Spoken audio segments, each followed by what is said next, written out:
अध्याय 35। काका महाजनी के मित्र और सेठ निर्बीज मुनक्के बांद्रा के एक गृहस्थ की अनिद्रा बालाजी पाटिल निवासकर बाबा का सर्प के रूप में प्रकट होना। इस अध्याय में भी उदी का महात्म्य ही वर्णित है। इसमें ऐसी दो घटनाओं का उल्लेख है कि परीक्षा करने पर देखा गया कि बाबा ने दक्षिणा अस्वीकार कर दी। पहले इन घटनाओं का वर्णन किया जाएगा। आध्यात्मिक विषयों में सांप्रदायिक प्रवृत्ति उन्नति के मार्ग में एक बड़ा रोड़ा है। निराकारवादियों से कहते सुना जाता है कि ईश्वर ही की सगुण उपासना केवल एक भ्रम ही है और संतगण भी अपने सदृश ही सामान्य पुरुष हैं। इस कारण उनकी चरण वंदना कर उन्हें दक्षिणा क्यों देनी चाहिए। अन्य पंथों के अनुयायियों का भी ऐसा ही मत है कि अपने सद्गुरु के अतिरिक्त अन्य संतों को नमन तथा उनकी भक्ति न करनी चाहिए। इसी प्रकार की अनेक आलोचनाएं साईं बाबा के संबंध में पहले सुनने में आया करती थी और अभी भी आ रही हैं। किसी का कथन था कि जब हम शिरडी गए तो बाबा ने हमसे दक्षिणा मांगी। क्या इस भांति दक्षिणा ऐंठना एक संत के लिए शोभनीय था?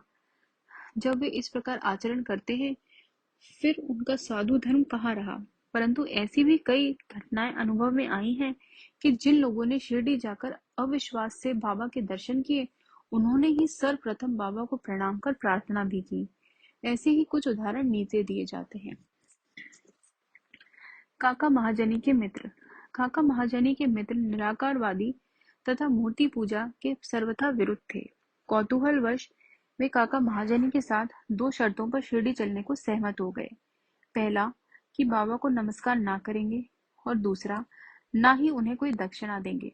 जब काका ने स्वीकारात्मक उत्तर दे दिया तब फिर शनिवार की रात्रि को उन दोनों ने बंबई से प्रस्थान कर दिया और दूसरे ही दिन प्रातःकाल शिरडी पहुंच गए। जैसे ही उन्होंने मस्जिद में पैर रखा उसी समय बाबा ने उनके मित्र की ओर देखकर थोड़ी देर देखकर उनसे कहा कि अरे आइए श्रीमान पधारिए, आपका स्वागत है। इन शब्दों का स्वर कुछ विचित्र सा था और उनका स्वर प्राय उन मित्र के पिता के बिल्कुल अनुरूप ही था। तब उन्हें अपने कैलाशवासी पिता की स्मृति हो आई और वे आनंद विभोर हो गए। क्या मोहिनी थी उस स्वर में। आश्चर्ययुक्त होकर स्वर में उनके मित्र ने के मुख से निकल पड़ा कि निसंदेह यह स्वर मेरे पिताजी का ही है। तब वे शीघ्र ही दौड़कर गए और अपनी सब प्रतिज्ञाएं भूलकर उन्होंने बाबा के श्री चरणों पर अपना मस्तक रख दिया। बाबा ने काका से तो दोपहर में तथा विदा लेते समय 2 बार दक्षिणा मांगी, परंतु मित्र से एक शब्द भी ना कहा। उनके मित्र ने फुसफुसाते हुए कहा कि भाई देखो, बाबा ने तुमसे तो 2 बार दक्षिणा मांगी, परंतु मैं भी तो तुम्हारे साथ हूँ, फिर वह मेरी इस प्रकार उपेक्षा क्यों करते हैं। काका ने उत्तर दिया कि बेहतर तो यह होगा कि तुम स्वयं ही बाबा से पूछ लो। बाबा ने पूछा कि क्या कानाफूसी हो रही है। तब उनके मित्र ने कहा कि क्या मैं भी आपको दक्षिणा दूं। बाबा ने कहा कि तुम्हारी अनिच्छा देखकर मैंने तुमसे दक्षिणा नहीं मांगी, परंतु यदि तुम्हारी इच्छा ऐसी ही है तो तुम दक्षिणा दे सकते हो। तब उन्होंने 17 रुपए भेंट किए जितने काका ने दिए थे। तब बाबा ने उन्हें उपदेश दिया कि अपने बीच जो तैली की दीवार यानी भेदभाव की दीवार है उसे नष्ट कर दो, जिससे हम परस्पर देखकर अपने मिलन का पथ सुगम बना सकें। बाबा ने उन्हें लौटने की अनुमति देते हुए कहा कि तुम्हारी यात्रा सफल रहेगी। यद्यपि आकाश में बादल छाए हुए थे और वायु वेग से चल रही थी, फिर भी दोनों सकुशल मुंबई पहुंच गए। घर पहुंचकर जब उन्होंने द्वार तथा खिड़कियां खोली तो वहां 2 मृत चमगादड़ पड़े देखे। एक तीसरा उनके सामने ही फुर करके खिड़की से उड़ गया। उन्हें विचार आया कि यदि मैंने खिड़की खुली छोड़ी होती तो इन जीवों के प्राण अवश्य बच गए होते, परंतु फिर उन्हें विचार आया कि यह उनके भाग्यानुसार ही हुआ है और बाबा ने तीसरे की प्राण रक्षा के हेतु हमें शीघ्र ही वहां से वापस भेज दिया।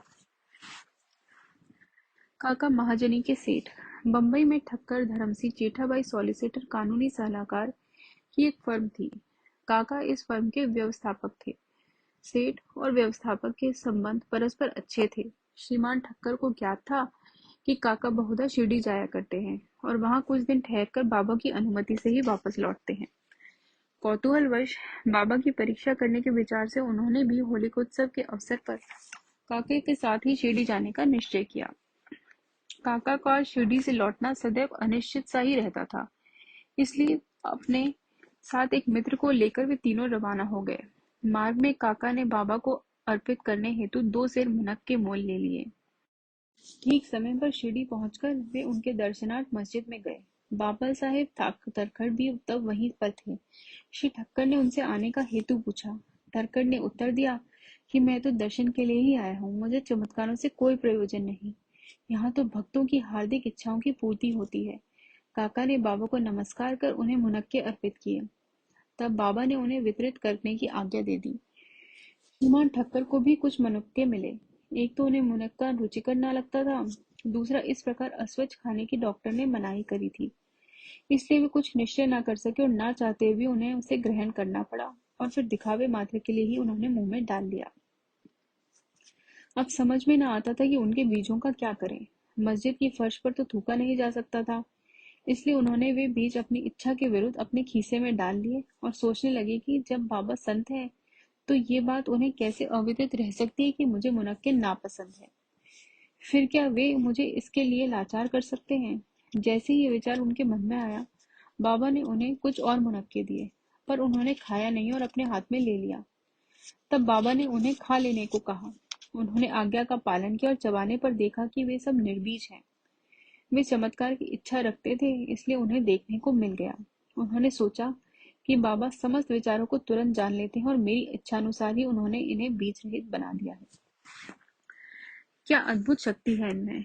फिर शंका निवारणार्थ उन्होंने तरखड़ से, जो समीप ही बैठे हुए थे और जिन्हें भी थोड़े मुनक्के मिले थे, पूछा कि किस किस्म के मुनक्के तुम्हें मिले। उत्तर मिला, अच्छे बीजों वाले।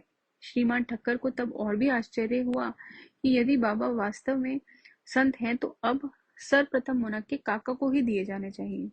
इस विचार को जानकर बाबा ने कहा कि अब पुनः वितरण काका से ही आरंभ होना चाहिए। ये सब प्रमाण श्री ठक्कर के लिए पर्याप्त थे। फिर श्यामा ने बाबा से परिचय कराया कि आप ही काका के सेठ हैं। बाबा कहने लगे कि ये उनके सेठ कैसे हो सकते हैं, इनके सेठ तो बड़े विचित्र हैं। काका इस उत्तम से सहमत हो गए। अपना हाथ छोड़कर ठक्कर ने बाबा को प्रणाम किया और बाड़े को लौट आए। मध्याह्न की आरती समाप्त होने के उपरांत वे बाबा से प्रस्थान करने की अनुमति प्राप्त करने के लिए मस्जिद में आए। श्यामा ने उनकी कुछ सिफारिश की, तब बाबा इस प्रकार बोले। एक सनकी मस्तिष्क वाला सभ्य पुरुष था, जो स्वस्थ और धनी भी था।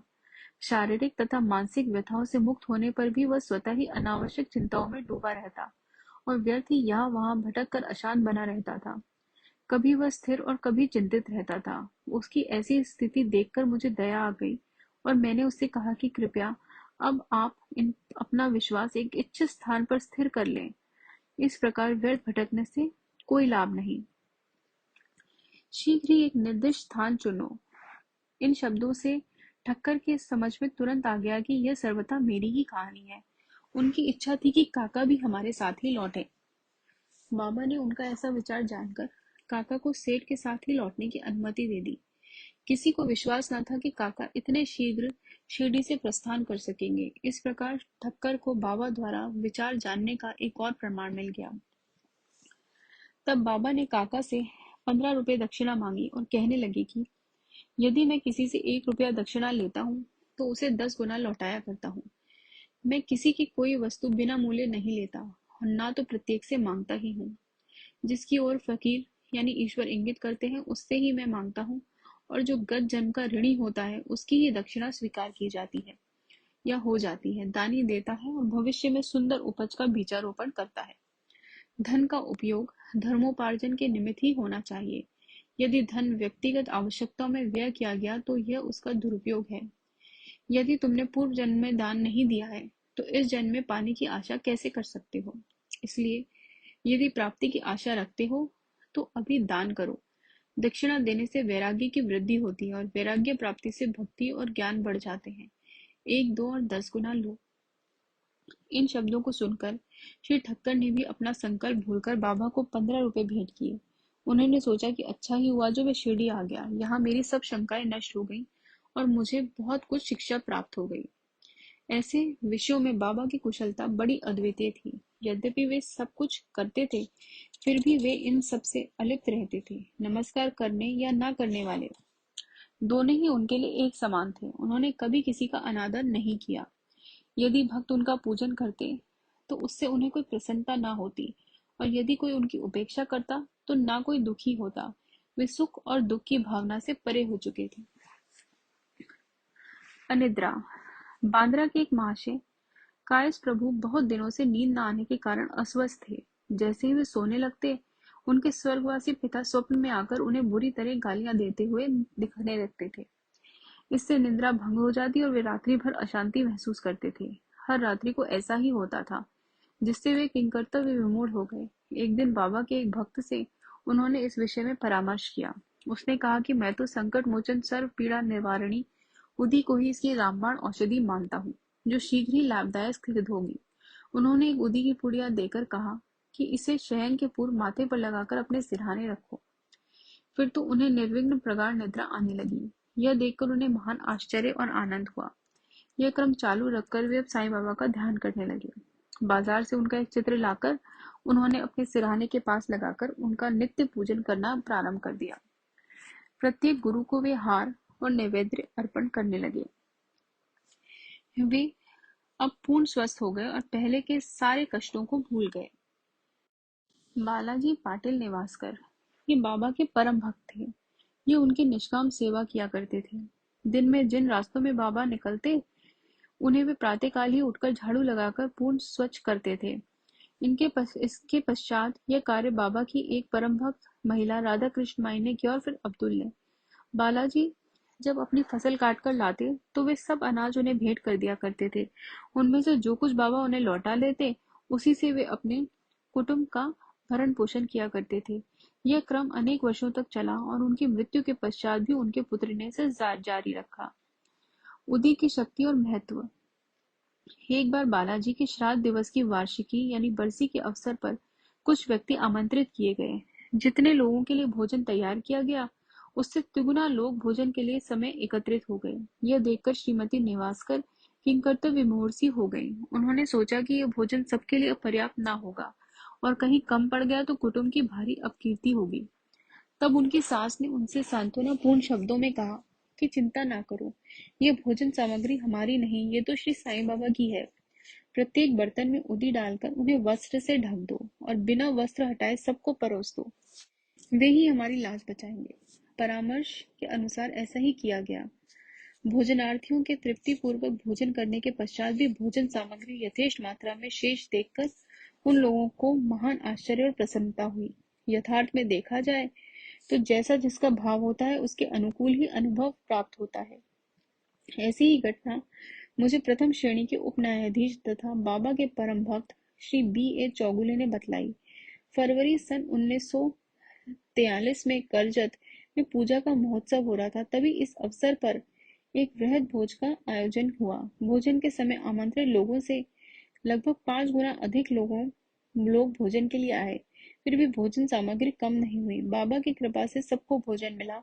यह देखकर सबको आश्चर्य हुआ। साईं बाबा का सत्य के रूप में प्रकट होना।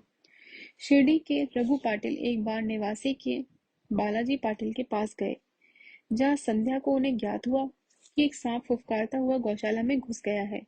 सभी पशु भयभीत होकर भागने लगे। घर के लोग भी घबरा गए, परंतु बालाजी ने सोचा कि श्री साईं ही इस रूप में यहाँ प्रकट हुए हैं। तब वे एक प्याले में दूध ले आए और निर्भय होकर उस सर्प के सम्मुख रखकर उनको इस प्रकार संबोधित कर कहने लगे कि बाबा, आप फुफकार कर शोर क्यों कर रहे हैं? क्या आप मुझे भयभीत करना चाहते हैं? ये दूध का प्याला लीजिए और शांतिपूर्वक पी लीजिए। ऐसा कहकर वे बिना किसी भय के उसके समीप ही बैठ गया। अन्य कुटुंबजन तो बहुत घबरा गए और उनकी समझ में ना आ रहा था कि वे अब क्या करें। थोड़ी देर में ही सर्प अदृश्य हो गया और किसी को भी पता ना चला कि वो कहाँ गया। गौशाला में सर्वत्र देखने पर भी वहां उसका कोई चिन्ह न दिखाई दिया। श्री सद्गुरु साईनाथार्पणमस्तु। शुभम भवतु।